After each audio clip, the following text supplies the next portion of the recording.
Adding locations to your stories is a great way to provide context, but a simple list rarely captures your reader's imagination. To truly evoke an emotion, you want your audience to explore the locations themselves. Well, that's right, but whenever I try to make a map, my hotspots just end up going on a vacation of their own the second I resize my window. Exactly. And that's why in this course, we're diving into interactive maps and how to properly design them so your pins stay exactly where you put them, regardless of screen size. Now, the most common issue is the floating hotspot syndrome. You've placed your map, you've pinned your locations, but as soon as you shrink the browser, your marker for London is suddenly in the middle of the Atlantic. This usually happens because the map image is set to auto size, whether that setting is on horizontal, vertical, or full screen. This works great to make the map image adjust itself for different screen sizes, but the hotspots, which are different elements, don't follow that same logic. They stay in their fixed position on the canvas while the map behind them moves around to fit the screen. To fix this, we simply have to keep the map image on manual sizing. And if you're worried about how that looks on larger screen sizes, you can always make the image much bigger than the canvas to make sure it runs edge to edge on these screens too, like the page we have created here.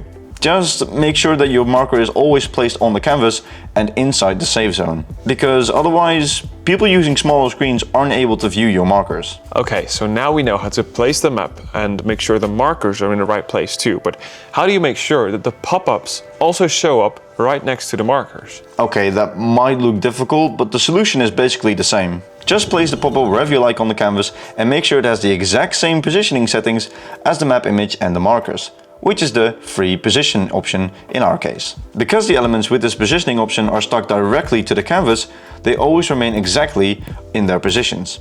Now all that's left to do is connecting our marker with the pop-up via the element interaction panel. I'll use the show click action on my marker to open the pop-up, and the high click action on the close button in my pop-up to hide it again. Let's head to preview to see if it all works. Okay, it looks great on desktop, but what happens when we switch to mobile? That big map is going to be really tiny then, right? This is where Maglr really shines. Switch to the mobile view and drag in the elements. We might need to make the markers a bit bigger to optimize for fat fingers on touchscreens. You can also choose to hide certain details on mobile to keep the map clean. If your map is more horizontally oriented and doesn't really translate well to a mobile screen, it might be better to practice alternative solutions, like adding the map as a background to maintain reference and place the location names as a vertical bullet list. Because making your map really small and placing tiny markers really doesn't provide the best viewing experience. So let me get this right. The entire secret to interactive maps is basically avoiding the auto size options? Exactly.